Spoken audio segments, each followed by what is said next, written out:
الحمد لله نحمده ونستعينه ونستغفره ونؤمن به ونتوكل عليه ونعوذ بالله من شرور أنفسنا ومن سيئات أعمالنا من يهده الله فلا مضل له ومن يضلل فلا هادي له ونشهد أن لا إله إلا الله وحده لا شريك له ونشهد أن سيدنا ومولانا محمدا عبده ورسوله وصلى الله تعالى عليه وعلى آله وأصحابه وسلم تسليما كثيرا كثيرا. أما بعد، قال الله تعالى في كلامه العزيز: أعوذ بالله من الشيطان الرجيم، بسم الله الرحمن الرحيم. والسابقون الأولون من المهاجرين والأنصار والذين اتبعوهم بإحسان رضي الله عنهم ورضوا عنه وأعد لهم جنات تجري تحتها الأنهار خالدين فيها أبدا. وقال النبي صلى الله عليه وسلم: إن الله اختارني واختار لي أصحابي فجعل بينهم وزراء وأنصارا وأصهارا، فمن سبهم فعليه لعنة الله والملائكة والناس أجمعين ولا يقبل منه صدقا ولا عدلا. صدق الله وصدق رسوله النبي الكريم ونحن على ذلك من الشاهدين والشاكرين. میرے محترم بزرگوں اور دینی بھائیوں، عزیز ساتھیوں، اللہ رب العزت کا بے حد احسان ہے، اللہ کا فضل و کرم ہے کہ اللہ تعالی نے ہمیں دنیا کے جھمیلوں اور مصروفیات سے نکل کر اپنے گھر کا مہمان بننے کی توفیق عطا فرمائی. دنیا میں کتنے ایسے لوگ ہیں جن کو اللہ نے عام دن تو دور، جمعہ کے دن بھی اپنے گھر کے مہمان بننے کی توفیق نہیں دی. وہ آج بھی اس توفیق سے محروم ہیں اور اپنے کاموں میں اور دنیا کی مشغولیتوں اور مصروفیتوں میں پھنسے ہوئے ہیں. لیکن اللہ نے ہمیں اور آپ کو توفیق عطا فرمائی. میرے عزیز دوستو، یہ دینی محفل وہ محفلیں ہیں جو فرشتوں کی نظر میں آسمان کے اندر ستاروں کی طرح، آسمان میں جیسے ستارے چمکتے ہیں ایسے ہی فرشتوں کی نظر میں یہ دینی محفلیں چمکتی ہیں. اور فرشتے جہاں دیکھتے ہیں ان لوگوں کو اپنے سائے میں لے لیتے ہیں اور ان پر سکینہ نازل ہوتا ہے اور ان کو گھیر لیتے ہیں. یہ دینی محفل میں بیٹھنے کی فضیلت ہے. اللہ کا شکر ہے کہ اللہ نے ہمیں اس کی توفیق عطا فرمائی. میرے عزیز دوستو، گزشتہ ہفتے میں نے آپ حضرات کے سامنے ماہ محرم الحرام کے فضائل اور بدعات اور خرافات اور تاریخی حقائق آپ حضرات کے سامنے بیان کیا تھا. آج میں چاہتا ہوں کہ آپ حضرات کے سامنے صحابہ کرام کے فضائل و مناقب بیان کروں. میرے عزیز دوستو، صحابہ کرام اس دنیا کے اندر سب سے برگزیدہ اور منتخب شخصیات ہیں. صحابہ کرام وہ ہیں جس کا ذکر اللہ نے قرآن کریم میں جگہ جگہ بیان کیا ہے. صحابہ کرام وہ ہیں جن کو رسول اللہ صلی اللہ علیہ وسلم نے احادیث میں متعدد جگہ ذکر کیا ہے. صحابہ کرام وہ ہیں جنہوں نے جو وحی الہی کے سب سے پہلے مخاطب ہیں. صحابہ کرام وہ ہیں جنہوں نے آپ صلی اللہ علیہ وسلم کو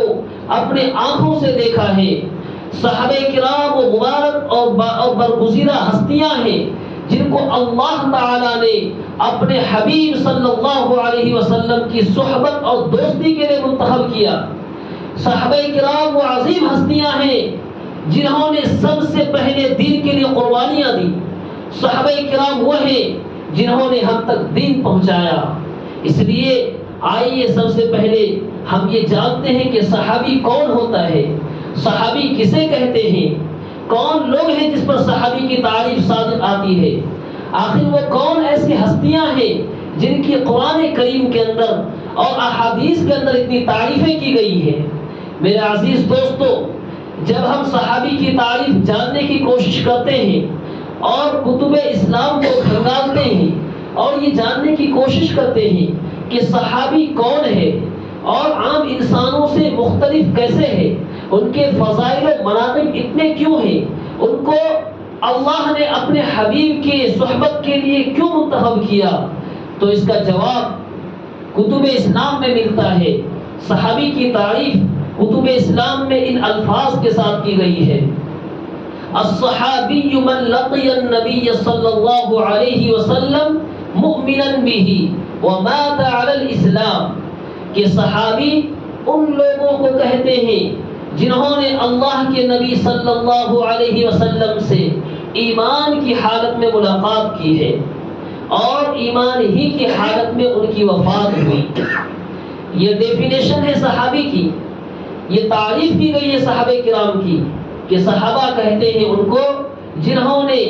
اللہ کے نبی پر ایمان لایا اور اللہ کے نبی صلی اللہ علیہ وسلم کا دیدار کیا، ہمارے حبیب صلی اللہ علیہ وسلم کی صحبت سے مستفید ہوئے اور ان سے کچھ سیکھا اور ان کی تعلیمات پر چلنے کا عہد کیا اور اس عہد کو برقرار رکھتے ہوئے آخر دم تک اللہ کے نبی پر ایمان رکھتے ہوئے اس دنیا سے رخصت ہوا۔ ایسے برگزیدہ ہستیوں کو صحابی کہا جاتا ہے۔ صحابہ کرام کے بارے میں اس تعریف کی روح سے وہ تمام حضرات صحابی ہیں جنہوں نے ہمارے نبی کو ایک نظر بھی دیکھا اور ایمان لایا اور ایمان ہی کی حالت میں اس دنیا سے ان کی وفات ہوئی، چاہے انہوں نے ہمارے نبی کی کوئی حدیث نقل کی ہے یا نہیں، چاہے انہوں نے کسی غزوے میں کسی جنگ میں شرکت کی ہو یا نہ کی ہو، چاہے انہوں نے اللہ کے نبی پر ایمان لانے کے بعد کوئی عبادت کیا یا نہ کیا، لیکن ایمان ہی کی حالت میں ملاقات و زیارت کے شرف کے بعد اس دنیا سے رخصت ہوا، وہ تمام لوگ صحابہ کرام ہیں۔ یہ عام فہم تعریف ہے جس سے ہم یہ سمجھ سکتے ہیں کہ صحابہ کسے کہتے ہیں۔ لہذا وہ حضرات جنہوں نے اللہ کے نبی کا دور نہیں پایا، جنہوں نے اللہ کے نبی کو نہیں دیکھا، وہ صحابی نہیں ہو سکتے ہیں۔ اسی طریقے سے وہ لوگ جنہوں نے اللہ کے نبی کو دیکھا، اللہ کے نبی کو اپنے آنکھوں سے دیکھا لیکن ایمان کی نظر سے نہیں دیکھا، ایمان کی توفیق نہیں ہوئی، وہ صحابی نہیں ہو سکتا ہے۔ ایسے ہی وہ لوگ جنہوں نے اللہ کے نبی کو دیکھا، اللہ کے نبی کے دور میں ایمان بھی لائے لیکن میرے نبی کے انتقال کے بعد وہ مرتد ہو گئے، میرے نبی کے انتقال کے بعد وہ ایمان سے پھر گئے، وہ بھی صحابی نہیں ہو سکتے۔ تو صحابہ ہونے کے لیے ضروری ہے کہ اللہ کے نبی صلی اللہ علیہ وسلم کو اپنے آنکھوں سے دیکھا ہو۔ آنکھوں سے دیکھنے سے مراد یہ ہے کہ اللہ کے نبی کی ملاقات کی ہو، زیارت کی ہو۔ لہذا وہ صحابہ کرام جو نابینا تھے، جو بصارت کی نعمت نہیں مل پائی جن کو، لیکن بصیرت کی نعمت سے اللہ نے نوازا، تو انہوں نے اگر سر کی آنکھوں سے نہیں دیکھا لیکن دل کی آنکھوں سے دیکھا، دل کی آنکھوں سے دیکھا، اللہ کے نبی کی ملاقات کی، اگرچہ وہ نابینا ہے، اگرچہ ان کو یہ سر کی آنکھ نہیں ہے لیکن دل کی آنکھ ہے، تو ایسا شخص بھی صحابی ہے۔ اور دوسری شرط کیا بتائی کہ ایمان اس وقت بھی لایا ہو اور ایمان ہی کی حالت میں اس کی وفات ہوئی ہو۔ یہ صحابی کی تعریف ہے۔ مجھے امید ہے کہ بہت آسان انداز اور دلنشی اور سہل انداز میں سمجھایا ہے اور آپ سمجھ گئے ہوں گے۔ اب آئیے دوسری چیز یہ سمجھتے ہیں کہ صحابہ کرام کے فضائل اور مناقب کیا ہے۔ اس حوالے سے جب قرآن کریم کے اندر ہم جاتے ہیں تو قرآن کریم کے اندر یہ آیت ہمیں ملتی ہے: والسابقون الاولون من المهاجرین والانصار والذین اتبعوهم باحسان رضی اللہ عنہم ورضوا عنہ وأعد لهم جنات تجری تحتها الانہار خالدین فیہا ابدا۔ یہ آیت کریمہ ہے۔ اس آیت کریمہ کے اندر اللہ رب العزت نے صحابہ کرام کی تعریف کی ہے، صحابہ کرام کے فضائل کو بیان کیا ہے اور ان کو بشارتیں سنائی ہے۔ اللہ تعالیٰ نے اس آیت کریمہ کے اندر 3 لوگوں کا تذکرہ کیا ہے، 3 قسم کے آدمیوں کا تذکرہ کیا ہے۔ پہلے وہ جنہوں نے اللہ کے نبی صلی اللہ علیہ وسلم کی صحبت پائی، اللہ کے نبی کا دور پایا، اور لیکن دین اسلام کے لیے، ایمان کی خاطر، ایمان بچانے کے لیے، دین اسلام کی اشاعت کے لیے مدینہ اور مکہ چھوڑ کر اپنے آبائی وطن چھوڑ کر، اپنے زمین چھوڑ کر، اپنے گھر بار چھوڑ کر، اپنے دولت کو چھوڑ کر ہجرت کا راستہ اپنایا، ہجرت اختیار کیا، ان لوگوں کے لیے بشارت دی ہے۔ اور دوسری قسم وہ ہے جن لوگوں نے یہ ہجرت کرنے والے مہاجرین صحابہ کا استقبال کیا، ویلکم کیا، اور ان کو اپنی زمین میں، اپنے گھر میں بسایا، اور ان کا شانہ بشانہ ان کی خدمت کی، اور اپنے جان و مال میں، اپنے دولت میں، اپنے زمین میں شریک و صحیح قرار دیا۔ یہ وہ مہاجرین ہیں جن کو انصار کہتے ہیں، مدینہ میں رہنے والے۔ یہ دوسری قسم کے لوگ ہیں۔ آپ کو معلوم ہے انہوں نے ایسے قربانیاں دی ہیں کہ ایک صحابی کی 2 بیویاں تھیں۔ اللہ کے نبی صلی اللہ علیہ وسلم ہجرت کے بعد مواخات قائم کر دیے تھے۔ مواخات کا مطلب ہے کہ مہاجرین بہت تنگ دست تھے، ان کا گھر نہیں، ان کی جائیداد نہیں، ان کے پاس مال و دولت نہیں، تو اللہ کے نبی نے انصار صحابہ کو ایک مہاجر دے دیا تھا، ایک صحابی دے دیا تھا کہ تم اس کو کھلاؤ، تم اس کو کھلاؤ، تم اس کا خیال رکھو۔ تو اس طرح 2 بندوں کو بھائی بنا دیا۔ ان میں سے ایک صحابی کے بارے میں آتا ہے، ایک انصاری صحابی کے بارے میں، کہ انہوں نے اس صحابی کو جس کی کفالت کی ذمہ اللہ کے نبی صلی اللہ علیہ وسلم نے اس کے سر کیا، اس نے اپنی زمین میں، اپنی جائیداد میں شریک تو کیا ہی، لیکن اس کی 2 بیویاں تھیں، ان میں سے اس نے کہا کہ میری ایک بیوی کو طلاق دیتا ہوں اور تم اس کو اپنے لیے منتخب کر لو۔ بتائیے کتنی بڑی قربانی ہے یہ۔ تو ایسے لوگوں کے لیے بشارت دی۔ اور تیسری قسم ان لوگوں کی بیان کی ہے جو صحابہ کرام کے دور کے تو نہیں ہیں، لیکن صحابہ کرام کے بعد آئے اور انہوں نے اخلاص کے ساتھ ان لوگوں کا تذکرہ کیا، اخلاص کے ساتھ انصار اور مہاجرین کے راستے کو اپنائے۔ اس میں جو صحابہ کرام کے بعد آنے والے تابعین ہیں، تبع تابعین ہیں، اور قیامت تک آنے والی نسلیں ہیں، اور آج کے نیک علماء کرام، بزرگان دین، اولیاء اللہ، صالحین، صدیقین، تمام لوگ اس فہرست میں آتے ہیں۔ یہ 3 لوگ ہیں جن کے لیے اللہ تعالیٰ نے بشارت سنائی آگے کہ رضی اللہ عنہم ورضوا عنہ، کہ اللہ ان سے راضی ہو گیا ہے اور یہ اللہ سے راضی ہو گئے ہیں۔ اس کا مطلب یہ ہے کہ اسی دنیا کے اندر صحابہ جیسی برگزیدہ اور مقدس ہستی کو یہ بشارت سنا دی گئی کہ تمہاری لغزشوں کو معاف کر دیا گیا، تمہاری خطاؤں کو معاف کر دیا گیا، جنت تمہارے لیے واجب کر دی گئی ہے، جنت کے اندر تمہاری سیٹ ریزرو کر دی گئی ہے، اور تمہاری سیٹ کو کوئی چھین نہیں سکتا ہے۔ اور آگے اللہ نے بیان کیا وَأَعَدَّ لَهُمْ جَنَّاتٍ تَجْرِي مِن تَحْتِهَا الْأَنْهَارُ خَالِدِينَ فِيهَا أَبَدًا، کہ ان کے لیے اللہ نے ایسے باغات تیار کیے ہیں جن کے نیچے سے نہریں بہتی ہیں، اور ان میں تمام آسائش و آرام کی نعمتیں اور لذتوں کی چیز اس میں مہیا ہے، اور یہ اس میں ہمیشہ رہیں گے۔ یہ صحابہ کرام کے بارے میں اللہ تعالیٰ نے قرآن کریم کے اندر بیان کیا ہے۔ صرف یہی ایک آیت نہیں، قرآن کریم کے اندر بہت ساری ایسی آیتیں ہیں جو صحابہ کرام کی قربانیوں کو یاد دلاتی ہیں، جس میں صحابہ کرام کی قربانیوں کا تذکرہ کیا گیا ہے، صحابہ کرام کی بخشش کا تذکرہ کیا گیا ہے، صحابہ کرام کی عظمت اور فضائل کو بیان کیا گیا ہے۔ کہیں اولئک هم المفلحون کہا گیا ہے کہ یہ صحابہ کرام کی جماعت کامیاب جماعت ہے، کہیں اولئک هم الفائزون کہا گیا ہے کہ صحابہ کرام کی جماعت کے نقش قدم میں کامیابی چھپی ہوئی ہے، کہیں اولئک هم الخیرات کہا گیا ہے کہ یہی لوگ سب سے زیادہ مقدس اور پاکیزہ ہیں۔ یہ صحابہ کرام کے بارے میں اللہ نے خود قرآن کریم کے اندر بیان کیا ہے، اور متعدد آیتوں کو ابھی سنانے کا موقع نہیں ہے، صرف ایک آیت اس کی مکمل تشریح کے ساتھ آپ کے گوش گزار کر دی۔ اب چلتے ہیں صحابہ کرام کے فضائل کو اللہ کے نبی صلی اللہ علیہ وسلم کی زبان سے جانتے ہیں۔ جس اللہ کے نبی کے لیے ان صحابہ کرام کا انتخاب ہوا تھا، انہوں نے ان صحابہ کرام کو کیسا پایا اور کیا فضائل اپنی زبان سے بیان کیے۔ اللہ کے نبی صلی اللہ علیہ وسلم فرماتے ہیں ان اللہ اختارنی واختار لی اصحابا، کہ اللہ تعالی نے اس دنیا کو بنانے سے پہلے جتنے بھی مخلوقات ہیں، جتنے بھی انسان ہیں، ان تمام انسانوں کے قلوب میں نظر ڈالا اور تمام انسانوں کی پاکیزگی و طہارت کو، اخلاص و تقوی کو چیک ان کیا۔ تو چیک ان کرنے کے بعد اللہ نے مجھے منتخب کیا اور میرے ذمے رسالت کا کام سونپ دیا۔ مجھے اللہ نے رسول بنایا، مجھے اللہ نے نبی بنایا، ساری دنیا کے انسانوں میں میرا انتخاب کیا۔ میرا انتخاب سے مطلب ہے اللہ کے نبی کو رسول بنایا۔ اور پھر اللہ کے نبی فرماتے ہیں واختار علی اصحابا، کہ پھر اس کے بعد اللہ تعالیٰ نے دنیا کے انسانوں پہ جب نظر ڈالا تو ان میں جو زیادہ پاکیزہ اور مقدس لوگ تھے، ان لوگوں کو اللہ تعالیٰ نے میرا صحابی بنایا، میری صحبت کے لیے، میری فرینڈ شپ کے لیے اور میری دوستی کے لیے ان کو منتخب کیا۔ یہ ہے صحابہ کرام کی جماعت، کہ انبیاء کے بعد سب سے پاکیزہ اور سب سے مقدس جماعت صحابہ کرام کی جماعت ہے۔ اس کے بعد فرماتے ہیں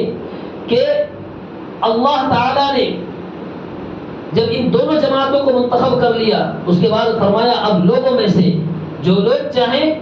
اچھے جس کو کہیں تو وہ اچھا، وہ اللہ کے نزدیک بھی اچھا،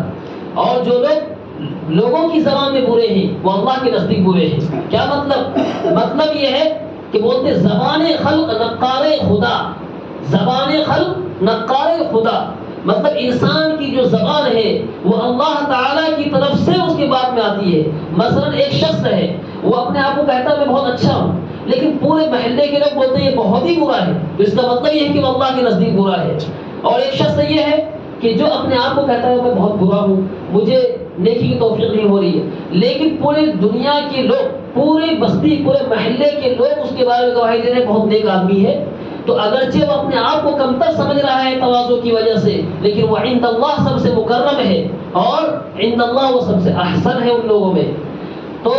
اس کے بعد اللہ کے نبی فرماتے ہیں فَجَعَلَ بَيْنَهُمْ وُزَرًا وَأَنصَارًا وَأَصْحَارًا، کہ اللہ تعالیٰ نے پھر ان صحابہ کرام میں سے بعض لوگوں کو میرا معاون بنایا، میرا وزیر بنایا، میرا مددگار بنایا، میرا ہیلپ کرنے والا بنایا، میرے دست و بازو کو انہوں نے مضبوط کیا۔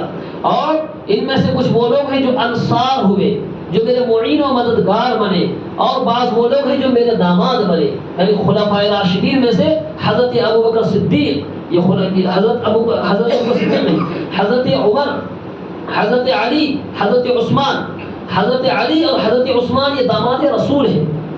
اللہ کے نبی صلی اللہ علیہ وسلم کے داماد ہیں۔ اور بعض وہ لوگ یعنی حضرت ابوبکر صدیق اور حضرت عمر، ان کی بیٹیاں اللہ کے نبی کے زوجیت میں ہیں، اللہ کے نبی نے ان کی بیٹیوں سے شادی کی، اور یہ دو لوگ حضرت علی اور حضرت عثمان، انہوں نے اللہ کی بیٹیوں، اللہ کے نبی کی بیٹیوں سے شادی کی، تو دامادی رشتہ قائم کیا۔ پھر آگے فرماتے ہیں فمن سبهم فعليه لعنت اللہ والملائکۃ والناس اجمعین، کہ جو لوگ ان صحابہ کرام کو برا بھلا کہیں گے، جو گالیاں دیں گے، ان پر اللہ کی لعنت ہے، فرشتوں کی لعنت ہے، اور پوری دنیا کے انسانوں کی لعنت اس کے اندر ہے۔ اور آگے بیان کرتے ہیں کہ یہ جو لعنت کرنے والے، جو فرشتے، یہ جو صحابہ کرام کو برا بھلا کہنے والے ہیں، صحابہ کرام کی برائیاں کرتے ہیں، برائیوں سے تذکرہ کرتے ہیں، گالیاں دیتے ہیں، فرماتے ہیں ان کی کوئی فرض اور کوئی نفل نماز کوئی قبول نہیں ہوگی۔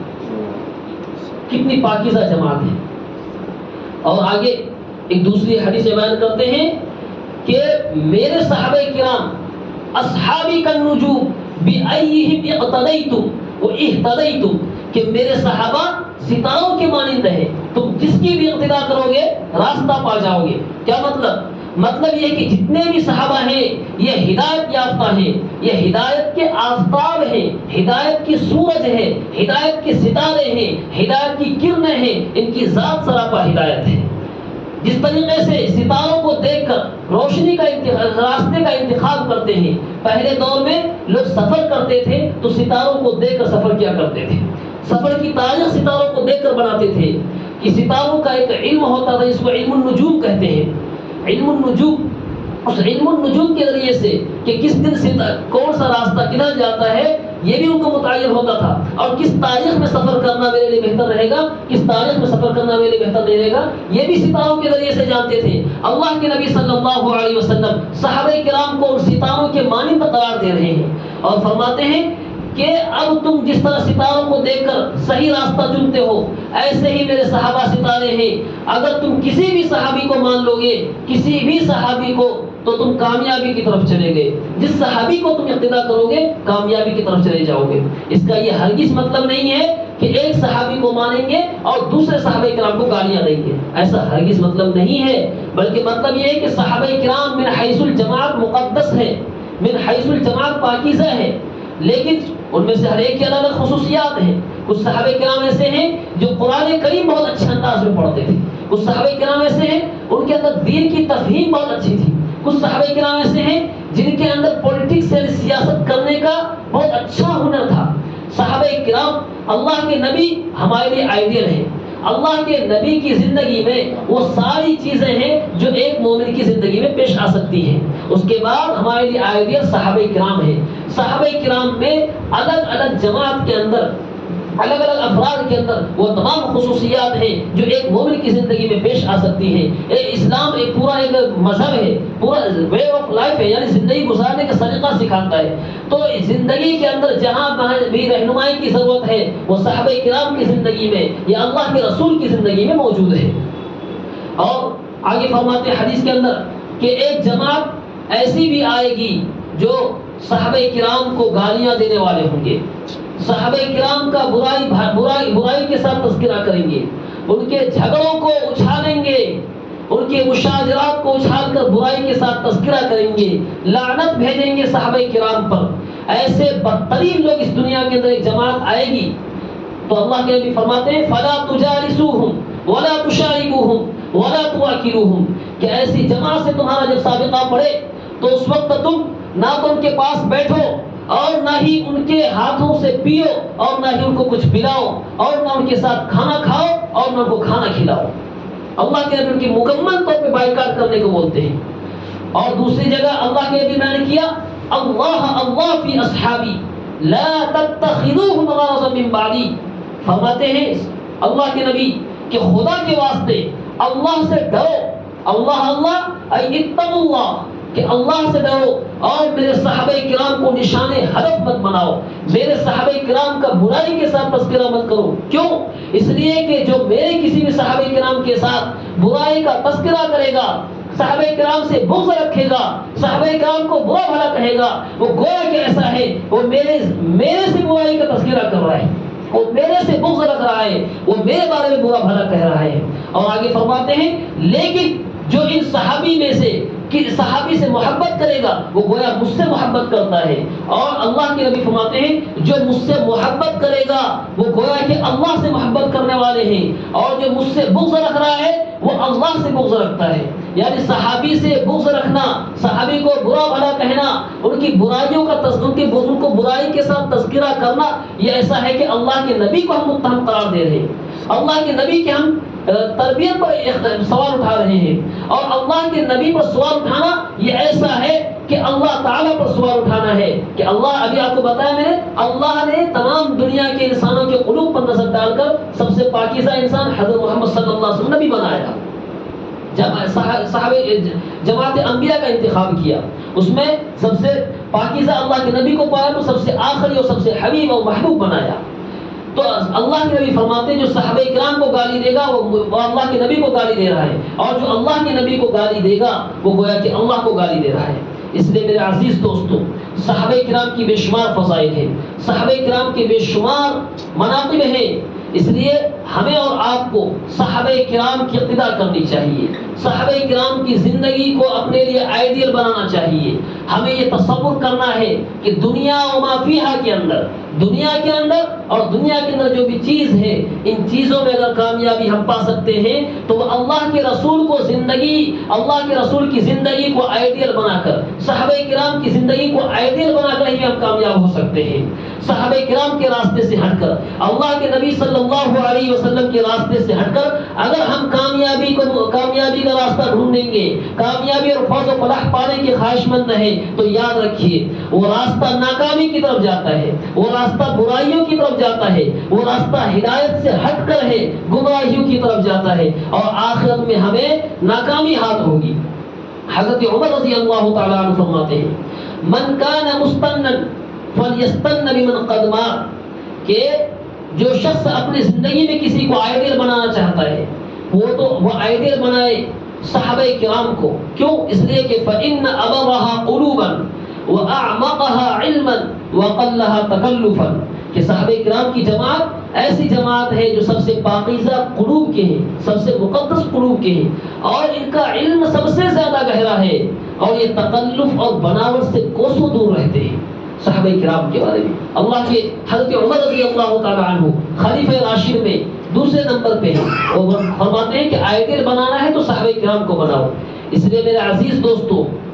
آج اس دنیا کے اندر ایسی جماعت موجود ہے جو صحابہ کرام کو گالیاں دیتی ہیں، صحابہ کرام کا برائیوں کے ساتھ تذکرہ کرتے ہیں، صحابہ کرام میں سے بعض کو کافر اور مشرک قرار دیتے ہیں۔ ان میں سے سر فہرست پچھلے ہفتے میں نے تذکرہ کیا تھا، شیعہ اور روافض ہیں۔ یہ شیعہ اور روافض میں سے بعض ایسے ہیں جو حضرت ابوبکر صدیق رضی اللہ تعالیٰ عنہ کو نہیں چھوڑ رہے ہیں، حضرت عمر فاروق رضی اللہ تعالیٰ عنہ کو نہیں چھوڑتے ہیں، حضرت عثمان پہ انہوں نے ظلم و ستم کیا اور آج ان کی برائی کے ساتھ تذکرہ کرتے ہیں۔ اور ایک صحابی حضرت علی کو، حضرت علی اور اللہ کے نبی کے خاندان کے نام پر اپنی سیاست کی روٹی سیک رہے ہیں۔ میں نے آپ کو بتایا کہ تمام صحابہ کرام کو من حیث الجماعت ہمیں اپنا مقتدی ماننا پڑے گا، عادل ماننا پڑے گا، تبھی کامیابی ہے۔ صرف ایک صحابی کو مان کر دوسرے صحابی کو گالی دیں گے تو ہمارے لیے ہلاکت ہے، ہلاکت ہے۔ اور میں آپ کو بتا دوں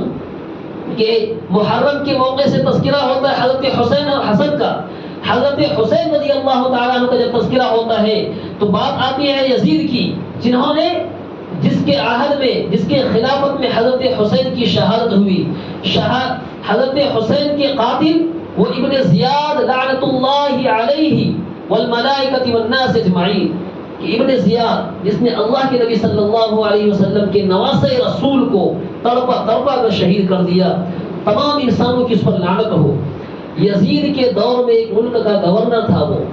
کوفہ کا گورنر تھا، اس نے قتل کیا یزید کو۔ اس کا علم بعد میں ہوا تو یزید بڑا افسوس کیا اس نے، اور بہت زیادہ افسوس کیا، بہت افسوس کیا، اور اس کے بدلہ لینے کی نوٹ ٹھانی۔ یزید کون ہے؟ یزید حضرت معاویہ کے بیٹے ہیں، حضرت معاویہ کے بعد بادشاہ بنے ہیں۔ اللہ کے نبی صلی اللہ علیہ وسلم کی حکومت کے بعد، دور کے بعد خلفائے راشدین کی حکومت آئی۔ خلفائے راشدین کے بعد حضرت علی کے بیٹے حضرت حسن نے حکومت کی۔ حضرت حسن کی حکومت کے بعد حضرت معاویہ رضی اللہ تعالیٰ عنہ 20 سال تک اس دنیا کے حاکم رہے ہیں، اسلامی حکومت کے بادشاہ رہے ہیں، اور ایسی مثالی حکومت کی ہے جس کی مثال اللہ کے نبی نے دعاؤں میں ذکر کی۔ اللہ کے نبی نے بیان کیا حضرت معاویہ کے بارے میں، اے اللہ تو اسے کتاب کا علم دے، اے اللہ تو اسے حساب کا علم دے، اے اللہ تو اسے سمجھداری دے۔ حضرت معاویہ کی دعا کی، اللہم علمہ الکتاب والحساب۔ اور ایک دوسری حدیث میں ہے ان کے لیے حضرت معاویہ کی دعا کی، اللہم اجعلہ ہادیا مہدیا واہد بہ۔ اے اللہ حضرت معاویہ کو ہدایت یافتہ بنا اور اس کے ذریعے سے لوگوں کو ہدایت ملے۔ اتنی خوشگوار حکومت انہوں نے قائم کی اور اتنا بہترین مثالی حکومت کیا، لیکن آج بہت سے لوگ حضرت معاویہ کو برائی کے ساتھ تذکرہ کرتے ہیں، حضرت معاویہ کے ساتھ برے القاب لگاتے ہیں۔ اس لیے میرے عزیز دوستو، ہمارے ایمان کی ضمانت ہے صحابہ کرام کو ماننے میں، صحابہ کرام کی پوری جماعت کو ماننے میں ہمارا ایمان ہے۔ قرآن کریم چیخ چیخ کے کہہ رہا ہے وَإِذَا قِيلَ لَهُمْ آمِنُوا كَمَا آمَنَ النَّاسُ، کہ قرآن کریم یہ کہہ رہا ہے کہ ایمان لاؤ جیسے صحابہ کرام ایمان لائے تھے۔ صحابہ کرام کے ایمان کو ہمارے لیے معیار بنایا جا رہا ہے۔ اس کا مطلب یہ ہے کہ صحابہ کرام پاکیزہ مقدس ہیں، ان کی ہر بات، صحابہ کرام کی ہر چیز، ہر کردار ہمارے لیے آئیڈیل ہے۔ اب اگر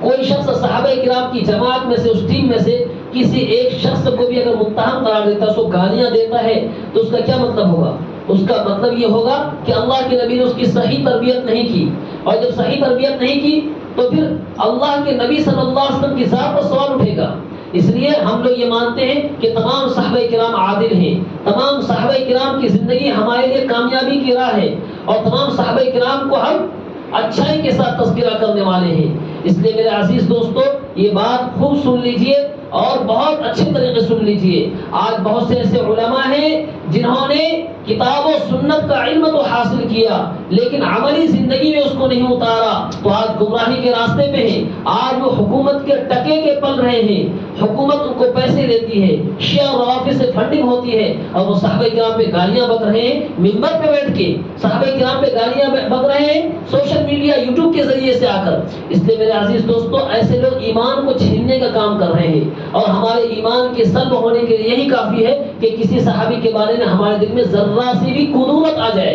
ذرا سی بھی کوئی بات آ جائے تو ہمارا ایمان ختم ہے میرے عزیز دوستو۔ اس لیے ہمیں یہ ماننا ہے، اور ہم اہل سنت و جماعت کا یعنی ہم سنی مسلمانوں کا یہ عقیدہ ہے کہ جتنے بھی صحابہ کرام ہیں اللہ کے نبی کے بعد، وہ تمام صحابہ کرام عادل ہیں، ثقہ ہیں، پاکیزہ ہیں، مقدس ہیں۔ ان کے درمیان باہمی جھگڑے ہوئے، صحابہ کرام میں بعض ایسے بھی ہیں جن سے زنا کا صدور ہوا ہے، بعض ایسے بھی ہیں جنہوں نے چوریاں کی ہیں۔ وہ اس لیے کہ دیکھیے اسلام جو ہے نا، یہ پوری ایک مذہب ہے۔ اب مذہب کے لیے پریکٹیکل کر کے دکھانا ہوتا ہے، تو اللہ تعالیٰ نے خود ہی کچھ صحابہ کرام سے ایسی غلطیاں کروائی ہیں، اور کروانے کے بعد ان پہ اس کا قانون، اسلامی قانون کیا کہتا ہے، اس اعتبار سے اس قانون کو پریکٹیکل کر کے دکھایا گیا، اور پھر آگے ان صحابہ کرام نے توبہ کی، ان کو مغفور بتایا گیا۔ تو ہمارا یہ عقیدہ ہے کہ انبیاء کرام سے گناہوں کا صدور نہیں ہوتا ہے۔ جتنے بھی نبی ہیں وہ کبھی کوئی گناہ نہیں کرتے ہیں، اور جتنے بھی صحابی ہیں یہ گناہ تو کرتے ہیں، ان سے گناہ کا صدور ہو سکتا ہے، لیکن یہ محفوظ ہے، مغفور ہے کہ اللہ تعالیٰ ان کی مغفرت کرتے ہیں، ان کو توبہ کی توفیق عطا فرماتے ہیں۔ اس لیے میرے عزیز دوستو، صحابہ کرام کو ہمیں اپنی زندگی میں آئیڈیل بنانا ہے، اور جب ہم صحابہ کرام کو اپنی زندگی میں آئیڈیل بنانے کی بات کرتے ہیں تو ہمارا ذہن جاتا ہے نماز کی طرف، روزے کی طرف، کہ نماز ہمیں پڑھنی ہے لمبی لمبی، ہمیں تہجد پڑھنی ہے پوری رات، اور روزے رکھنے ہیں، ہمیں نوافل کے روزے رکھنے ہیں۔ میرے عزیز دوستو، آئیڈیل بنانے کا مطلب یہ ہے کہ زندگی کے ہر شعبے میں ہم صحابہ کرام کی زندگی کو اپلائی کریں۔ آئیڈیل بنانے کا مطلب یہ ہے کہ رسول اللہ کی زندگی کو تمام شعبے میں ہم، تمام ڈپارٹمنٹ کے اندر ہماری زندگی کے جتنے گوشے ہیں ان تمام چیزوں میں اپلائی کریں۔ ہم اگر ایک باپ ہیں تو اللہ کے نبی نے اپنے بیٹوں کی تربیت کیسے کی ہے، اپنے بیٹیوں کی تربیت کیسے کی ہے، اپنے بیٹیوں کی شادی کس طریقے سے کی ہے، کس سادگی کے ساتھ کی ہے، اور اگر ہم مومن ہیں، ہم نماز پڑھ رہے ہیں تو ہم یہ دیکھیں کہ اللہ کے نبی نے نماز کس طریقے سے پڑھی ہے، ان تمام چیزوں کو ہم فالو کریں۔ آج جب بات آتی ہے آئیڈیل کی تو ہم صرف سادگی میں امام مسجد جا رہے ہیں، نماز پڑھ رہے ہیں۔ بھائی دین کا مطلب یہ ہے کہ زندگی کے ہر شعبے میں ہم دین کو فالو کریں گے۔ اب ہماری شادیاں کتنی خراب ہو رہی ہے، بتائیے۔ شادی کا مطلب صرف اتنا ہے کہ ایک انسان دو گواہوں کی موجودگی میں کسی بھی لڑکی کو اپنے عقد میں لینے کا اقرار کرے اور دو گواہ موجود ہوں، یہ شادی کا مطلب ہے۔ بس اتنی سادگی سی بات ہے، لیکن ہم لوگوں نے شادی کو کتنا بھاری بنا دیا ہے کہ اس سے پہلے کئی سالوں سے تیاریاں ہوتی ہیں، رشتے دیکھے جاتے ہیں، مالدار گھرانوں کے لڑکے اور لڑکیوں کا انتخاب کیا جاتا ہے۔ اگر لڑکا ہے تو مالدار گھرانے کی لڑکی کی تلاش میں ہے، لڑکی ہے تو مالدار گھرانے کی لڑکی کی تلاش میں ہے، اور اس کے بعد کیا کرتے ہیں ہم، اس کے بعد لڑکی کی طرف سے ڈیمانڈ آتی ہے، فرمائشیں آتی ہے کہ مجھے یہ چیز چاہیے، مجھے یہ چیز چاہیے، اور اس کے بعد جب اس کی فرمائش پوری کر دی جاتی ہے تو شادی ہوتی ہے۔ فرمائش پوری نہیں کی گئی تو شادی روک دی جاتی ہے، یا اگر بالجبر والاکراہ شادی کرا بھی دی گئی کسی بھی طریقے سے، یہ شادیاں ٹکتی نہیں اور ٹوٹ جاتی ہے، یا تو ٹوٹتی بھی اتنی عبرتناک ہے، یا تو طلاق کی صورت میں ٹوٹتی ہے، یا پھر اس بچی کی زندگی عقارت ہو جاتی ہے، وہ بچی موت کے ہاتھ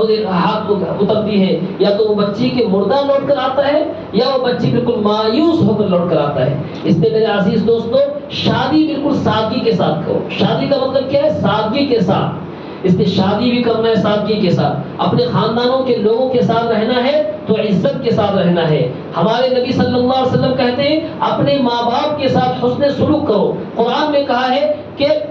اللہ کے بعد اگر کسی کی عبادت کا درجہ ہے تو وہ والدین کی عبادت کا درجہ ہے، والدین کو اف بھی نہیں کہنا ہے، ولا تقل لهما اف ولا تنهرهما، ان کو ڈانٹنا مارنا تو دور کی بات ہے، ان کو اگر آپ کو کوئی ناگوار بات پسند آتی ہے تو ہم کو اف بھی نہیں کہنا ہے۔ آج کیا ہو رہا ہے؟ آج ہوتا یہ ہے کہ ہم اپنے والدین کو ڈانٹ رہے ہیں تو دور کی بات، آج مارنے کی پلاننگ ہوتی ہے، والدین سے دور رہنے میں عافیت سمجھی جاتی ہے۔ میرے عزیز دوستوں، یہ قیامت کی نشانی ہے کہ انسان اپنے ماں باپ کو چھوڑ کر دوستیاں گاٹھے گا، دوستوں کے ساتھ رہنے میں عافیت سمجھے گا۔ یہ قیامت کی نشانیاں ہیں۔ قیامت کی نشانی میں سے ہے کہ انسان اپنے ماں باپ کی قدر نہیں کرے گا، اپنے ماں باپ کو مارے گا، پیٹے گا، ان پر زنا کی الزام لگائے گا اور یہ کہے گا کہ تیرے کون سے میں پیدا نہیں ہوا ہوں، میں تیرا کوئی احسان نہیں جانتا ہوں، ان کے احسان فراموشی کرے گا۔ اور آج ہمارے سماج کے اندر یہ ساری باتیں ہو رہی ہے۔ اس لیے میرے عزیز دوستو، اپنے اولاد کی تربیت دینی خطوط پہ کرو، یعنی دینی تربیت کرو، اسلامی تربیت کرو، تاکہ آپ کو آپ کی زندگی میں بھی راحت دے یہ بچے، اور آپ کے مرنے کے بعد بھی یہ بچے آپ کو اپنائیں۔ آپ دیکھیے آج ہم لوگ مذہب اسلام کے طرز پہ اپنے بچوں کی تربیت نہیں کر رہے، وقت زیادہ ہو رہا ہے، شاید آپ لوگ بے چین ہو رہے ہیں۔ ہم لوگ کیا ہے، اپنے ایک بات کہیں گے، ہم لوگ اپنے بچوں کے لیے دنیا کے اندر انسان کی سب سے بڑی چیز کیا ہے؟ آپ بتائیے مجھے، بتائیے، کوئی بھی بتا سکتا ہے دنیا کے اندر انسان کے لیے سب سے بڑی چیز کیا ہے؟ دیکھیے ہم لوگ بولتے ہیں کہ سب سے بڑی چیز ایمان ہے، لیکن قرآن میں کہا انما اموالکم واولادکم فتنہ،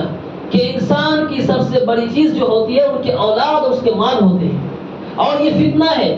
یعنی سب سے عظیم چیز تو ایمان ہے، لیکن اس ایمان کے لیے سب سے بڑی قاتل، سب سے بڑی خطرناک مہلک چیز اولاد اور مال ہے، اور ہم اسی کے لیے پوری زندگی ختم کر دیتے ہیں، مال کماتے ہیں، جوان ہوتے بڈھے ہوتے ہیں، اور اولاد کی جب اللہ اولاد دیتے ہیں تو اس کی تربیت ہمیں اسلامی تربیت کرنی چاہیے، لیکن ہم کیا کرتے ہیں، ہم نہ تو قرآن کی تعلیم دے رہے ہیں، نہ دینی تعلیم دے رہے ہیں، دین سے دنیا سے بالکل دور کر کے صرف انگریزی اور ماڈرن ایجوکیشن دیتے ہیں۔ اس کا نتیجہ یہ ہوتا ہے کہ وہ بچہ جب ڈاکٹر بن کے آتا ہے، وہ بچہ جب انجینئر بن کے آتا ہے، وہ بچہ جب بہترین پروفیسر بن کے آتا ہے، تو اس کو یہ پتہ نہیں ہوتا ہے کہ ماں کا کیا مقام ہے، والد کا کیا مقام ہے، بہن کا کیا مقام ہے، خالو کا کیا مقام ہے، نانا کا کیا مقام ہے۔ سب کو انکل آنٹی کہہ کے نکال رہا ہے، اور کسی کے کوئی ادب و احترام نہیں کر رہا ہے۔ اور پھر اس کے بعد کیا ہوتا ہے، یہ تو زندگی میں حال یہ ہے ایسی تعلیم کا۔ اور جب ہم انتقال کر جاتے ہیں، وہ باپ جس نے لاکھوں روپے دے کر اس کو ڈاکٹر بنایا، وہ باپ جس نے کتنے روپے اس کے پیچھے خرچ کیے تعلیم پہ، لیکن وہ بچہ آج اس حالت میں ہوتا ہے کہ اپنے باپ کی جنازے کو نہیں پڑھ سکتا ہے، جنازے میں کون سی دعا پڑھی جا رہی ہے اس کو یاد نہیں ہے، اپنے باپ کو قبر میں اتارنے والا نہیں ہوتا ہے۔ ابھی پرسوں کی بات ہے کہ ایک صاحب کا انتقال ہوا، اور بیٹا اس کا ڈاکٹر ہے، اور بہت بہترین ڈاکٹر، اس کا مشہور ہاسپٹل ہے ادھر ہے، مجھے نام یاد نہیں ان کا، ابھی پرسوں کی بات ہے، لیکن باپ کو قبر میں اتارنے والا کوئی بندہ نہیں مل رہا ہے۔ بتائیے ایسی اولاد کی تربیت کا کیا فائدہ کہ ہم لاکھوں روپے کما کے بچے کے پیچھے لگا رہے ہیں، لیکن ہمیں قبر میں اتارنے تک نہیں جانتے ہیں۔ اس لیے میرے عزیز دوستو، یہ عہد کرو کہ انشاءاللہ تعالی اپنی پوری زندگی اسلامی اور دینی زندگی گزاریں گے نا آپ لوگ۔ اللہ تعالی ہم سب کو اسلام کے مطابق چلنے کی توفیق عطا فرمائے۔